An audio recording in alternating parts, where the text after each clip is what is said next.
जैसा मैं बोलता हूँ वैसे बोलिए। अरहं सम्मा संबुद्धो भगवा बुद्धं भगवन्तं अभिवादेमि। प्रणाम करा। स्वाखातो भगवता धम्मो धम्मं नमस्सामि। सुपतिपन्नो भगवतो सावक संघो संघं नमामि। ओकाश वन्दामि भन्ते द्वारतयेन कथं शापं अपराधं क्षमता मे भन्ते। द्वितीयम्पि तृतीयम्पि ओकाशं भन्ते। तिसरणेन सह पंचशीलं धम्मं याचामि। अनुगहं कृत्वा शीलं देथा मे भन्ते। द्वितीयम्पि तृतीयम्पि यमहं वदामि तं वदेत। नमो तस्स भगवतो अरहतो सम्मा संबुद्दस्स।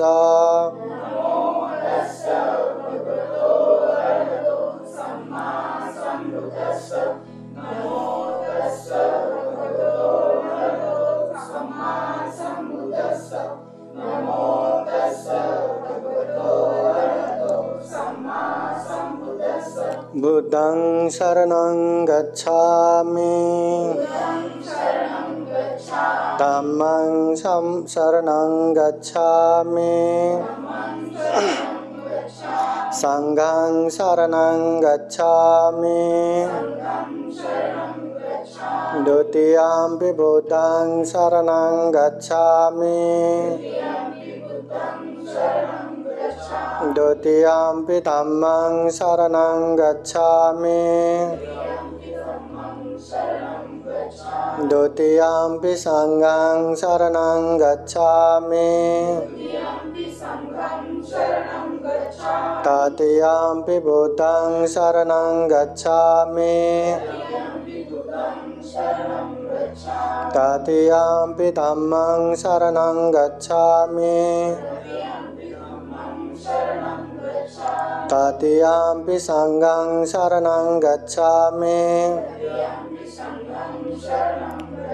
तिसरणगमनं परिपूर्णं पाणातिपाता वेरमणि सिक्खापदं समादयामि।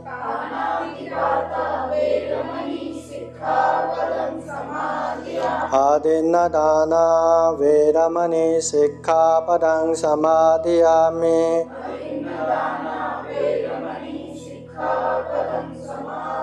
कामेषु मिच्छाचारा वेरमणि सिक्खापदं समादयामि।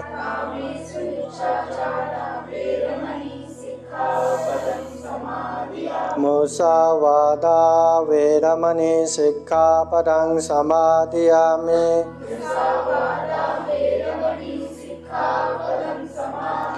सुरामेरयो मच्चपमादत्थाना वेरमणि सिक्खापदं समादयामि।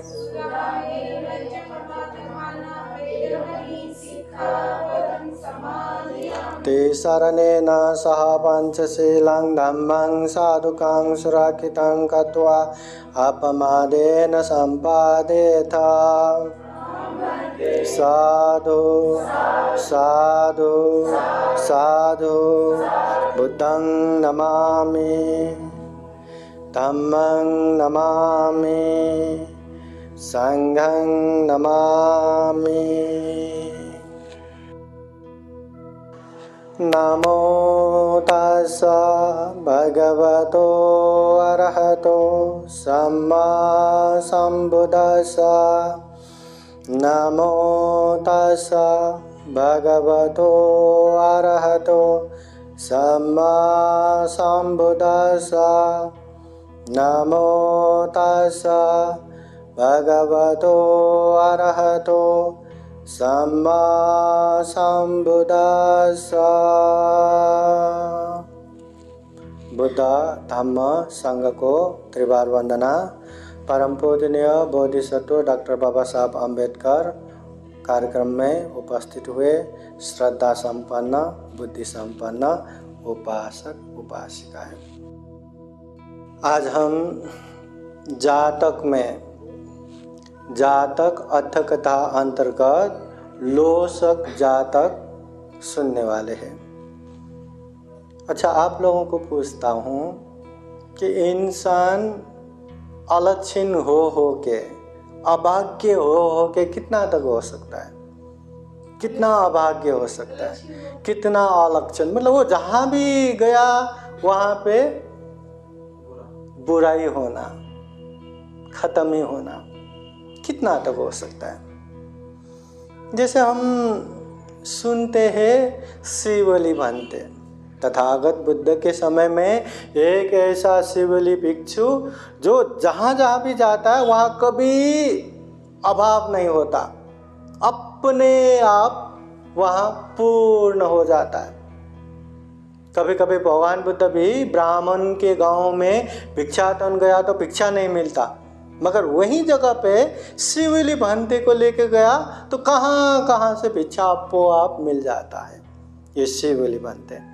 तो भगवान बुद्ध के समय में ही एक लोसक भंते था, जहाँ जहाँ गया अभाव ही अभाव। उनको तो अभाव होना है। वो जहाँ भी रहता है पूरा इन्वायरमेंट, पूरा वातावरण में अभाव ही अभाव, एकदम अल्पलाभी, एकदम अलक्षण, एकदम अभाग्य। वो जहाँ भी रहता है दुर्गति दुर्गति, अवनति अवनति, हानि हानि, नुकसान ही नुकसान। कभी सुना है ये कहानी? तो आज हम सबसे पहले भगवान बुद्ध के समय के ये लोसक तिस्स स्थापित के कहानी सुनेंगे। वो है तो अरहत होने वाला, दुख मुक्त होने वाला, मगर जीवन में कभी पेट भर के खाने को भी नहीं मिला। अरे मांगने वाले को भी तो कभी ना कभी खाने को मिलता है ना, पेट भर के। वो ऐसे अभागी कि कभी जीवन में पेट भर के खाने को ही नहीं मिला, कभी नहीं मिला। ऐसे अंतिम अवस्था में सारिपुत्र भंते के कृपा से थोड़ा पेट भर के खाने को मिला, मरने से पहले, नहीं तो कभी नहीं मिला। अब इसकी कहानी थोड़ा ध्यान से सुनिए। हाँ, कितना जीवन में अभाग्य हो सकता है। उस समय तथागत बुद्ध श्रावस्ती के जेतवन बुद्ध विहार में रह रहे थे। वही जेतवन बुद्ध विहार जो अनाथ पिंडिक महाजन ने 54 कोटि धन खर्चा करके, 54 करोड़ उन समय में उतना धन खर्चा करके वो जेतवन बुद्ध विहार बुद्ध प्रमुख भिक्षु संघ को दान दिया था। भगवान बुद्ध वहीं धम्म प्रचार प्रसार के लिए रह रहे थे। उन समय में कौशल देश के राजधानी श्रावस्ती, कौशल देश के कहीं एक गांव में 1000 लोगों का एक गांव था, और वो 1000 के 1000 लोग नदी में जाके, समुद्र में जाके मच्छी पकड़ना, है ना, मच्छी पकड़ के जो भी आता है उसको खा पी के या बेच के जीविका करना, उन लोगों का जीविका। वही एक परिवार में ये लोसक, उसका गर्भ हो गया, मतलब वो लोसक जो है ना, वो गर्भ में चला गया। कोई एक परिवार में। जिस दिन वो लोसक गर्भ में गया, हजारों लोग, वो जो गांव में 1000 लोग रहते थे ना, 1000 लोग वो नदी में, समुद्र में मच्छी पकड़ने को गया था। मगर आश्चर्य की बात है, वो हजारों को एक भी मच्छी नहीं मिला। अभी कितना मच्छी मिलना था, कितना मच्छी पकड़ के लाते थे, 1000 लोग गए तो कितना मिलना था। अरे बाप रे, एक को भी नहीं मिला, एक को भी। सारे लोग थक हार के वापस आ गया। फिर अगले दिन, अरे बाबा, जिस दिन से वो लोसक गर्भ में आ गया, उस दिन से वहां किसी को कुछ भी मिलना छोड़ दिया। इतना दुर्भाग्य हो गया, इतना दुर्भाग्य हो गया। वो 1000 लोगों की बस्ती, इतना अभाग्य, इतना अलक्षण, इतना अवनति हो गया। मच्छी पकड़ने जाओ तो मच्छी नहीं, काम करने को जाओ तो काम करने को नहीं, खाने के लिए खाने को नहीं। इतना कि गर्भ में रहते ही 7 बार तो वो गांव में भयंकर आग लग गया। 7 बार तो राज्य, जो सरकार रहता है ना, राज्य से राजदंड किया। इतना दुर्गति होने के बाद वहां पे अभी बैठक हो गया, वार्तालाप हो गया कि पहले तो इतना नहीं होता था, अभी कुछ भी काम नहीं, मच्छी पकड़ने को जाऊं तो एक भी मच्छी नहीं आता, कुछ भी नहीं, इतना पहले तो नहीं होता था, क्या हो गया। तो उन लोगों ने सोचा, हमारे बस्ती में कोई ना कोई अलक्षण अभागी आया रहेगा। अभी उसको कैसे पहचान करेंगे, पहचान तो नहीं कर सकता। चलो अभी हम एक काम करते हैं, हमारे बस्ती को बांट देते हैं। 1000 लोगों की बस्ती, अभी क्या किया, एक जगह 500 लोगों का बस्ती, एक जगह 500 लोगों का बस्ती, अलग बस्ती किया। अरे जिस दिन से वो 500 का बस्ती अलग हो गया ना, जहाँ पे वो लोसक गर्भ में था, वो जहाँ जिस बस्ती में आया वहाँ हानि, नुकसानी, दुर्भाग्य, अलक्षण, और जो दूसरे जगह है वहाँ पे अभी उन्नति, प्रगति होने लगा। मच्छी पकड़ने को गए तो भर भर के आता है, काम करने को गए तो खूब सारा काम, खूब सारा कमाई, वहाँ बहुत उन्नति। मगर जहाँ ये लोसक रह गया ना, वहाँ पे ऐसे ही दुर्भाग्य। फिर उन लोगों में भी बैठक हुआ, अभी हम भी अपने बस्ती को बांट देंगे। क्या किया, 250 का 2 बस्ती बना दिया।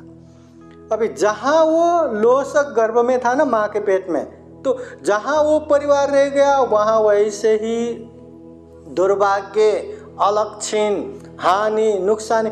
और 250 का जो नया बस्ती बना ना, वहाँ फिर से उन्नति, प्रगति अच्छा हो गया। अभी जो 250 फिर से अवनति में है ना, नुकसान में है ना, फिर वो लोग भी फिर बैठक बैठा, फिर अब हम अपनी बस्ती को बांट देंगे। फिर वो 125 ऐसा बांट के, अलग कर करके जब तक एक परिवार का अलग नहीं किया ना, तब तक जब जहाँ भी वो लोसक गर्भ में रहे, जो उसके परिवार है ना, जहाँ रहता था, बहुत ही हानि, नुकसानी, बहुत ही दुर्भाग्य, पापी। ऐसा कर करके वो एक परिवार बांट दिया। वो लोसक के परिवार ही हानि, नुकसानी, कुछ नहीं मिलता था, बाकी सबका अच्छा हो गया। फिर वही अलक्षण है, वही पापी है, वही दुर्भाग्य है, ऐसे पता होने पे गांव के सारे लोगों ने मिल के मार के भगा दिया। अभी वो लोग गांव से निकाला हो गया, अभी कहाँ जाए, है ना, पेट में है, यहाँ वहाँ मांग के बैठने लगे। हाँ, वो जो गर्भ में है लोसक, वो औरत होने वाला है, उसका अंतिम जन्म है, इसलिए ऐसे समय में उसको माँ के पेट में ही नहीं मार सकता, नहीं तो कब का मार भी देता है ना। उसके माँ भी परेशान, पापा भी परेशान, फिर भी क्या करे, मार भी नहीं पा रहे, यहाँ वहाँ मांग के जीविका करने लगे। बाद में इतना अलक्षण, इतना दुर्भाग्य, कुछ भी नहीं मिलता। होते होते अभी एक समय वो उसका जन्म हो गया। जन्म होके थोड़ा सा बड़ा हो गया, जब वो चलने लगा तब मांग के ही खाना है ना, कहीं अपना है ही नहीं, कहीं काम भी नहीं मिलता, कोई उसको विश्वास भी नहीं करता, क्या करे, है ना। तो जैसे ही बड़ा हो गया, उसको जो खोपड़ी रहता है ना, कंकाल खोपड़ी, एक खोपड़ी दे के जा बेटा वो घर में मांग के ला करके उसको भेज दिया। वो बच्चा भी माँ बाप की बात सुन के वो घर में मांगने के लिए गया। जैसे ही वो घर के अंदर गया, उसके माता पिता वहीं से भाग गए, छोड़ के भाग गए, क्योंकि वही बच्चे के कारण उन लोगों को कोई भी लाभ नहीं हो रहा था, काम नहीं मिल रहा था, मुश्किल हो रहा था, है ना। गर्भ में मारना चाह रहा था, गर्भ में नहीं मार पाया, जन्म होते नहीं मार सकता, नहीं मार पाया, तो थोड़ा बड़े होते ही उसको छोड़ के भाग गया। अभी वो बच्चा अकेला रह गया, जहाँ जा गए अल्प लाभी, कुछ भी नहीं मिलता, कुछ भी नहीं, है ना, कि वहाँ यहाँ भीख मांग मांग के खाते थे। कभी भीख भी ज़्यादा नहीं मिलता, इतना ही मिलता है जितना वो जिंदा रह सके, ऐसे भीख मांग के। छोटा सा बच्चा अभी क्या करे, है ना, मांग के खा रहा है, वो न नहा रहा है, न साफ कर रहा है, एकदम गंदे कपड़े में, गंदे पिशाच की तरह, गंदे धूल मैल से भरा हुआ, ऐसे ही जहाँ सड़कों में गली में ऐसे ही सोना और खोपड़ी लेके मांग के खाना। एक समय तो ऐसा आ गया कि जो लोगों के घर के बाहर वो पूजा के लिए ऐसे वो चावल वावल फेंक देता है ना पूजा करके, ऐसे जगह पे जैसे ये कौवे रहता है ना, कौवे वो दाना चुन के खाते हैं ना, वैसे ही वो बच्चा भी ऐसे चुन के खा रहा था, एक एक चावल चुन के खा रहा था। इतना ऐसे समय में महाकारुणिक तथागत बुद्ध के अग्रश्रावक सारिपुत्र मौद्गल्यन, उसमें प्रज्ञा में एतदग्ग प्राप्त सारिपुत्र बनते, जिसे धर्म सेनापति भी कहते हैं। हाँ, वो धर्म सेनापति सारिपुत्र बनते। श्रावस्ती में भिक्षाटन जा रहा था, भोजन के समय में भिक्षाटन के लिए निकला था। ऐसे भिक्षाटन के लिए निकलते कहीं एक गली के बाहर ऐसे घिनौने मैले ऐसे गंदे होके चावल चुन के खा रहे वो लोसक को देख लिया। उसको देखते ही सारिपुत्र भंत के मन में बहुत ही मैत्री करुणा जाग उठा। तो मैत्री करुणा जाग उठा तो वो पास जाके पूछते, अरे बालक तुम कौन हो? तब सिर्फ 7 साल का ही था, ये बिरान से भी छोटा, 7 साल। तुम कौन हो? मैं लोसक हूँ। तुम यहाँ क्यों रह रहे हो? बोलते मुझे रहने की कोई जगह नहीं है। तो माता पिता कहाँ हैं? तो बोलते भंते मैं इतना पापी हूँ, इतना अलक्षण और दुर्भाग्यपूर्ण हूँ कि मैं जहाँ जा रहता हूँ वहाँ हानि नुकसानी के सिवा कुछ नहीं होता, इसलिए छोटे से उम्र में मेरे माँ बाप भी मुझे छोड़ के चले गए, इसलिए मैं अकेला यहाँ भीख मांग के खाता हूँ। सारिपुत्र भंते को बहुत ही मैत्री करुणा आ गया उसके ऊपर। हाँ, मैत्री करुणा जगा के चलो उसको थोड़ा कल्याण करते। अभी कैसे कल्याण करूं? चलो इसको भंते बना के मैं साथ में रखता हूँ। तो उसको पूछा, क्या तुम प्रवजित होना चाहते हो, भंते बनना चाहते हो? तो वो बोलते मैं ठहरा इतना दरिद्र, इतना घिनौना, खाने के लिए भीख मांग के खाता हूँ, क्या मैं भी प्रवजित बन सकता हूँ? सारिपुत्र भंते बोलते, हाँ तुम भी बन सकते हो, अगर तुम चाहो तो तुम भी प्रवज्ञा ग्रहण कर सकते हो, भंते बन सकते हो। तो छोटा सा बच्चा, हाँ, वो लोसक बोलते, वो भंते अगर मैं भंते बन सकता हूँ तो मैं भंते बनना चाहता हूँ, मुझे भंते बनाइए। हाँ ठीक है। उसको लेके गया, साफ किया, हाँ, अच्छा किया, फिर उसको प्रबज्या दे के भंते बनाया। भंते बना के उसको शिक्षा दीक्षा देना, ये वो चालू थे, सब है। फिर भी भंते बनने के बाद भी, आंग पे चीबर आने के बाद भी वो इतना दुर्भाग्य, उसके पीछे पीछे उसका पाप, उसका दुर्भाग्य ऐसे पीछा कर रहा था कि उसको कभी पेट पर खाना मिला ही नहीं, कभी खाना नहीं मिला। समय बीते बीते उसका उम्र हो गया, 20 साल उम्र होने के बाद उसको उपसंपन्न किया। उपसंपदा दीक्षा के बाद वो पूर्णतः भिक्षु बन गया। भिक्षु बन के स्थविर बन गया, उसका जीवन वैसे ही चल रहा था। मगर इतने साल के प्रवजित जीवन में, इतने साल के भिक्षु जीवन में भी कभी पेट भर के खाने को नहीं मिला। अरे ये कैसा पाप है, ये कैसा कर्म विपाक है। वो भगवान बुद्ध के पास रहता था, भगवान बुद्ध के साथ रहता था, श्रावस्ती के जैतून बुद्ध विहार में रहता था। भगवान बुद्ध के अनुयायी, भगवान बुद्ध के उपासक उपासिकाओं का कमी नहीं है, भोजन दान की कमी नहीं है, फिर भी उसको पेट भर कभी खाना नहीं मिलता। उतना ही खाना मिलता जितने से वो सिर्फ जिंदा रह सकते, कभी खाना ही नहीं मिला। क्या ऐसा विपाक है? कहते हैं जब वो भोजन दान देते हैं ना, अभी भोजन के समय में भंते लोग लाइन से भोजन खाने को बैठते हैं, तो ऐसे समय में सबको भोजन डालते डालते, पात्र में भोजन डालते डालते उनके पास जब आते हैं ना, थोड़ा भी या हो या कुछ भी वो खाना जब थोड़ा भी डालते हैं ना, लोगों को ऐसा दिखता है कि पात्र भर गया, इसलिए उतना ही डाल के वो आगे डालते डालते चला जाता। मगर वहां तो कितना थोड़ा ही था ना। और कभी कभी तो ऐसा भी होता है, बोले उपासक उपासिका खाना डालते डालते डालते डालते उनके वहां पहुंचते ही खाना खत्म हो जाता है या खाना गायब ही हो जाता है। इतना अलक्ष्य, इतना पापी, मतलब कभी पेट भर के खाना नसीब ही नहीं हुआ। अगर भरा हुआ पात्र भी हाथ में ले तो वो खाना भी गायब हो जाता, इतना। एक समय धर्म सेनापति सारिपुत्र बनते ऐसे ध्यान से देखते हैं, तो समाधि ध्यान से देखते हैं तो पता चलता है कि वो बनते जो लोसक तिस्स स्थापित है ना, वो बनते का अंतिम दिन है।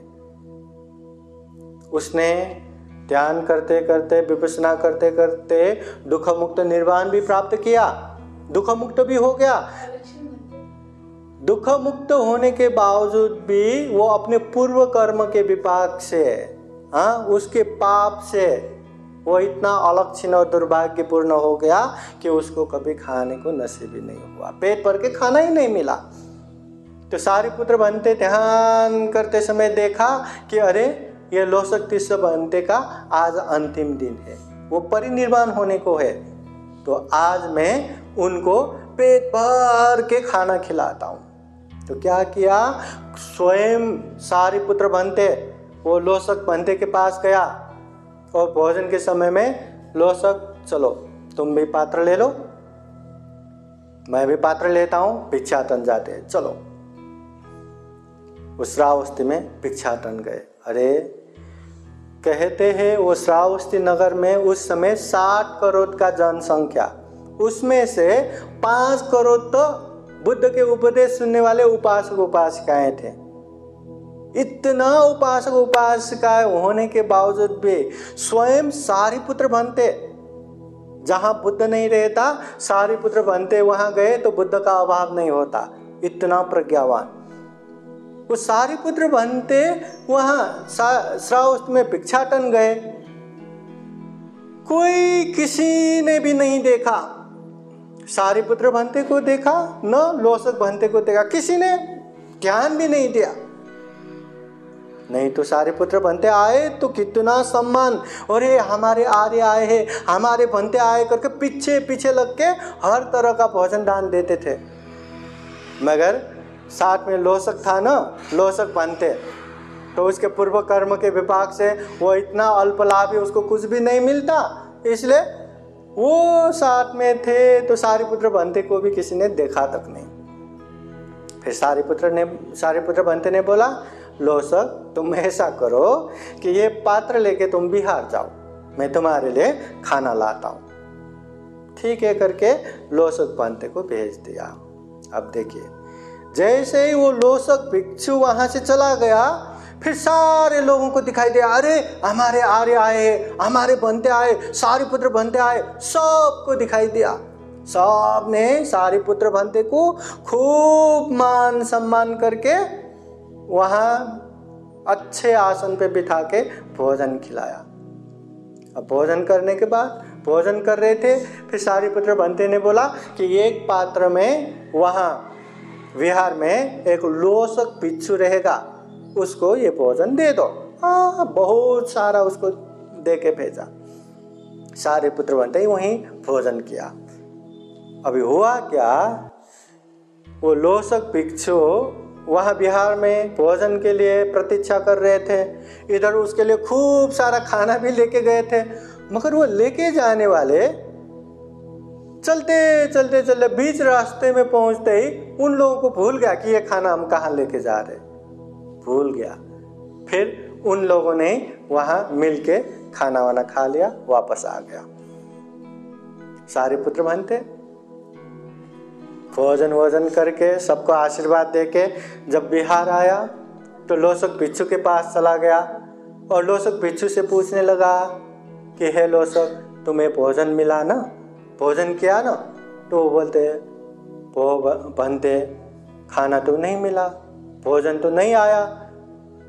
तो वो सोचते, अरे मैंने भेजा था, कैसे भोजन नहीं आया, समय देखा विकाल हो चुका है, अभी क्या करें। चलो सारिपुत्र भंते एक पात्र लिया और गया सीधे कौशल राजा के दरबार में गया।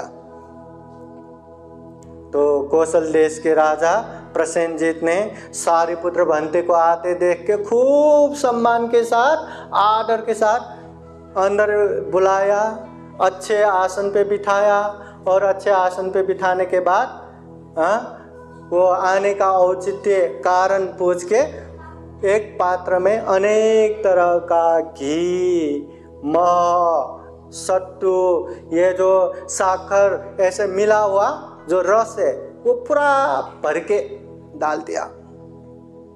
सारिपुत्र भंते आशीर्वाद देके वो खाना लेके अभी बिहार आ गया। बिहार आके लोसक को बोलते हैं, हे भिक्षु आओ ये भोजन करो। तो वो सामने आया, सारिपुत्र भंते ऐसे ही पकड़ा रखा कि तुम भोजन करो। अभी वो अपना गुरु है, इतना सीनियर बनते हैं, प्रज्ञा में एत दग प्राप्त है, तो वो शर्म से ऐसे हाथ जोड़ के नहीं मैं नहीं खाऊंगा ऐसा करके वो ऐसे ही बैठा रहा, क्योंकि एक रेस्पेक्ट, एक सम्मान रहता है ना। वो भंते जी गुरु जी पकड़ रहे, कैसे ऐसे खाऊं, तो वो थोड़ा संकोच मान के शर्मा के बैठा रहा।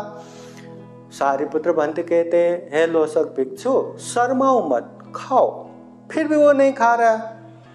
फिर सारिपुत्र भंते कहते हैं, हे लोसक भिक्षु ये पात्र मेरे हाथ से निकाल के तुम्हारे हाथ में दूं तो हो सकता है ये खाना गायब हो जाए, इसलिए संकोच मत मानो, मैं कह रहा हूं खाओ, मैं पकड़े रहूंगा। फिर भंते के आज्ञा पाके ठीक है करके वो लोसक ने खाना खाना शुरू किया।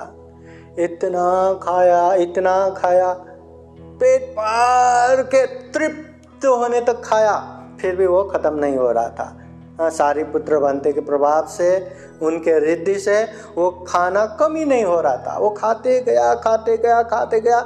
जिंदगी में फर्स्ट टाइम, जिंदगी क्या अनेक जन्मों से उसको पेट भर के खाना ही नहीं मिला था। वो समय में पेट भर के खाना खाया और बाद में परिनिर्वाण हो गया।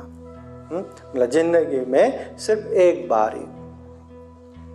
फिर यही बात को लेके धर्म सभा में छलफल होते हैं कि कैसे लोसक भिक्षु है कि जहाँ जाते हैं इतना दुर्भाग्य, इतना अल्पलाभी, इतना अभावी अभाव, क्या ऐसे पाप किया होगा, क्या उसका कर्म विपाक होगा जिसकी वजह से इतना दुर्भाग्य हो गया, इतना अभाव हो गया।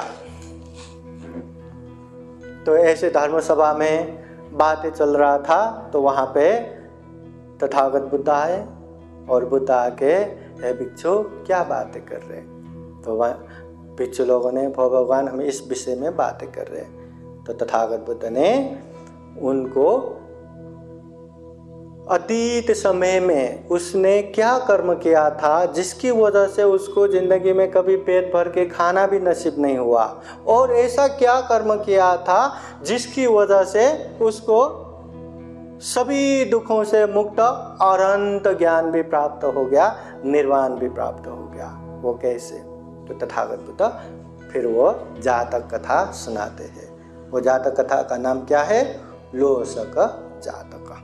अभी वो जातक कथा हम अगली बार इसको चर्चा करेंगे।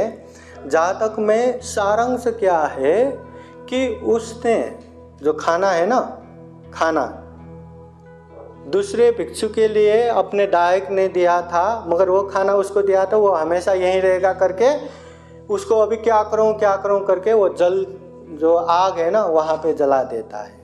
दाह ईर्ष्या से खाने को फेंक देता है, जला देता है, और इसी पाप की वजह से वो एक बार नहीं, दो बार नहीं,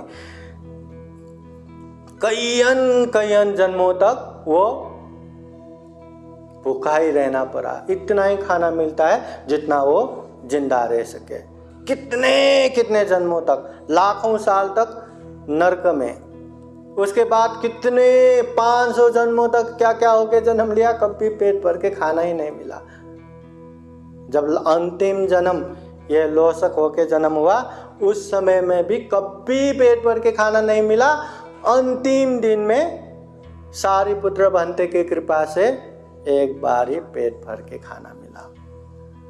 इसलिए ये जातक हम अगली बार क्यों कह रहे, ये बहुत लंबा, एक ही जन्म की बात नहीं है। एक समय काश्यप बुद्ध के समय में शुरू होता है, आग में वो फेंकने की वजह से वो विपाक भुगतता है, फिर उसके जन्म से अगले जन्म कर करके बहुत सारे जन्मों की कथा है। मतलब किया तो एक ही पाप, एक ही बार पाप किया, मगर अनंत समय में उसने कैसे कैसे भुगत लिया, ये बातें ये जातक आता है। इसलिए बहुत ही महत्वपूर्ण है, खाने को ऐसे फेंकना नहीं चाहिए, अन्न को ऐसे हेला नहीं करना चाहिए। और जो छिन्नाश्रवी रहता है, जो पवित्र शीलवान गुणवान लोग रहता है, उन लोगों को कभी भी हम हेला करके, अपमान करके ऐसे व्यवहार नहीं करना चाहिए कि ऐसे विपाक न भुगतना पड़े। तो ऐसे बहुत सारी बातें इसमें आते हैं। तो वो बातें हम अगली बार हम सुनेंगे। ये लोसक भिक्षु, हाँ, भगवान बुद्ध के समय में जिस तरह शिवली भिक्षु लाभ सत्कार में अग्र, ऐसे ही लोसक उसके उल्टा, जहाँ भी जाता है वहाँ किसी को कुछ भी नहीं मिलता। उसको तो नहीं मिलता, उसके साथ में रहने वाले को भी नहीं मिलता।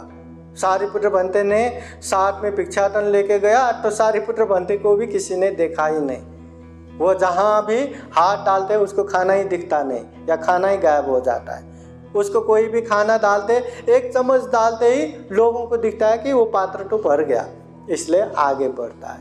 या खाना डालते डालते वहाँ तक पहुँचते पहुँचते खाना ही खत्म हो जाता, या खाना ही गायब हो जाता। इतना दुर्भाग्य, इतना कर्म विपाक उसने पाप किया था। तो इसलिए बुद्ध कहते हैं जीवन में कभी भी पाप नहीं करना चाहिए। सब पाप स अकरणं, किसी प्रकार के पाप को नहीं करना चाहिए। पाप भले ही थोड़ा करो, वो थोड़ा पाप मिलके बहुत बड़े दुख का कारण बन जाता है, बहुत बड़े अलक्षण दुर्भाग्य का कारण बन जाता है। इसलिए ये थोड़ा सा पाप करके क्या होता है, जाने दो, करो, ऐसा नहीं करना चाहिए। हाँ, न मजे के लिए, न स्वार्थ के लिए, न धन संपत्ति के लिए, न परिवार के लिए, न अपने लिए पाप नहीं करना चाहिए। पाप पाप ही होता है। इसलिए तथागत बुद्ध हमेशा बोलते हैं पाप ना करो, पुण्य करो, अपने चित्त को परिशुद्ध करो। ये सारे बुद्धों का उपदेश है। आज हमने जो भी पुण्य किया, बुद्ध धम्म संघ के शरण में जाके 5 पंचशील ग्रहण किया, किसी को नहीं मारेंगे, चोरी नहीं करेंगे, व्यभिचार नहीं करेंगे, झूठ नहीं बोलेंगे, नशा पता सेवन नहीं करेंगे, ये 5 शील भी ग्रहण कर लिया। उसके बाद महाकारुणिक तथागत बुद्ध के जो बुद्ध वाणी है, धम्म वाणी है, वो धम्म देशना, जो लोसक भिक्षु की कहानी भी हमने सुन लिया। ये जितने भी हम कर रहे हैं वो पुण्य है, धम्म है। इस पुण्य के अनुभव से, इस धम्म के अनुभव से आप सभी के जीवन में हमेशा हमेशा सुखी हो, मंगल हो, कल्याण हो। जीवन में ज़्यादा से ज़्यादा पुण्य धम्म करते हुए ये दुर्लभ, अमूल्य, सर्वश्रेष्ठ जीवन को सफल बना सके, सार्थक बना सके।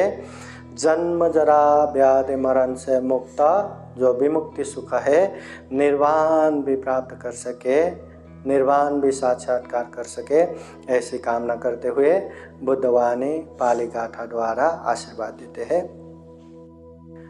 सभीतियो विवाचन्तु सब्बरोगो विनाशतु माते भवतु अन्तरायो सुखी दीर्घायुको भव भवतु सर्वमङ्गलं रक्षन्तु सर्वदेवता सर्वबुद्धानुभावेन सदा सोते भवन्तु ते भवतु सर्वमङ्गलं रक्षन्तु सर्वदेवता सर्वधर्मानुभावेन सदा सोते भवन्तु ते भवतु सर्वमङ्गलं रक्षन्तु सर्वदेवता सर्वसंघानुभावेन सदा सोते भवन्तु ते एचितं पाचितं दुह्यं गिप्पमेव समेचतु सर्वे पुरन्तु चेतसङ्कल्पा छन्दोपन्नरसो यथा आयुरारोग्ये सम्पत्ति सर्गसम्पत्तिमेव च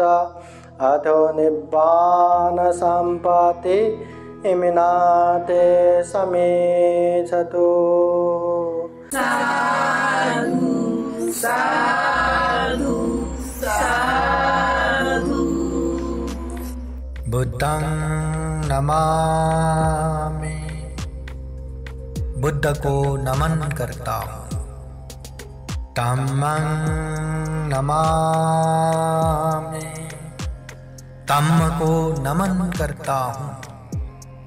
संघं नमामि, संघ को नमन करता हूँ।